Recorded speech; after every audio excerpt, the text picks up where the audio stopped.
Hi, everybody. It's Dr. Kim from Good News Mental Health Podcast. If you're a high achiever who feels strangely empty when you succeed and you don't know how to celebrate, well, this episode is for you.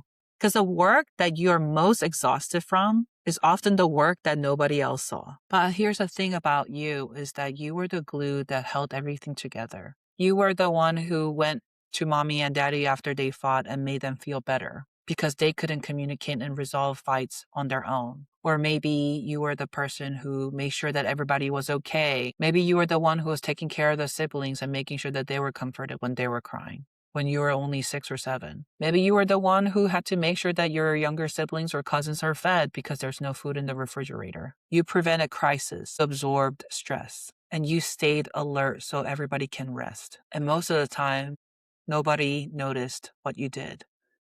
Because maybe when the adult parents came back home, they just knew that everything was okay. They just didn't know what it took from you to be okay. And if that hypervigilance carried you far, but nobody around you really appreciates what it takes for you to make sure that everybody's okay, I just want you to know this. Point number 1 is that you learn to discern and observe before you had the language. You didn't become observant because you were gifted at it. You actually had to learn that. You had to learn how to read rooms and emotional tones, and you had to anticipate danger and pay attention to things. Hypervigilance for physical and emotional safety was out of necessity. But when you're so stressed out and hypervigilance and predicting danger that could happen, a lot of people might have told you that you're a control freak or you're a worrywart or there's no base on what you're worrying about or getting stressed about, right? And this kind of feels gaslighting a little bit because you're being hypervigilant and observant for them to be safe. I just want you to know that I recognize that you are very vigilant and observant, and it served you and the people that you loved very well. And this was, I was saying to a patient of mine, he's very hypervigilant, very meticulous guy. And unfortunately, his house is not built well. So there was a lot of little things that he saw and actually ended up being a really big foundational problem. But his family didn't really get to understand his level of concern. But I just told him the fact that your 2-year-old can laugh and play in the house is because of you. And he just never thought that he could be validated like that. And it's true. If people are doing well around you and you know that it's because you were observant and you're looking out for them, I think you had a very big part in that.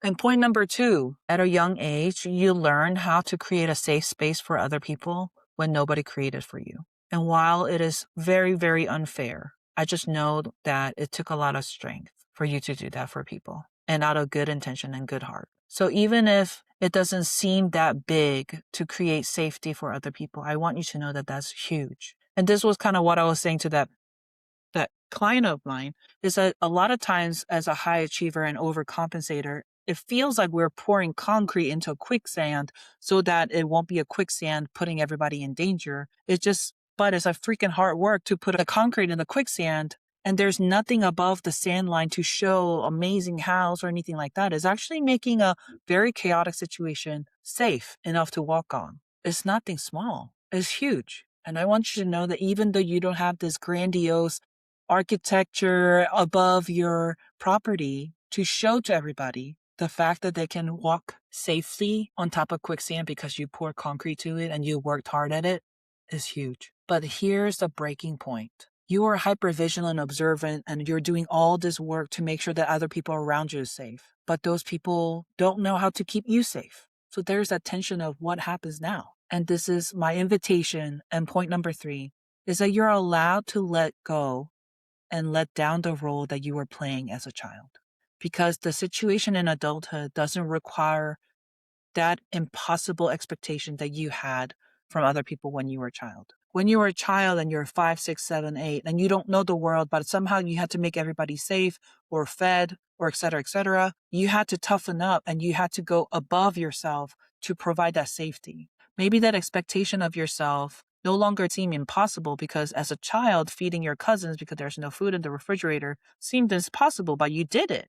And because you did it, you think you can do more of it. And now as an adult, you think you can. Maybe you have a supernatural expectation of how safe the house or the food or financial security has to be to make people safe around you. I just want you to know that you're not alone in doing that.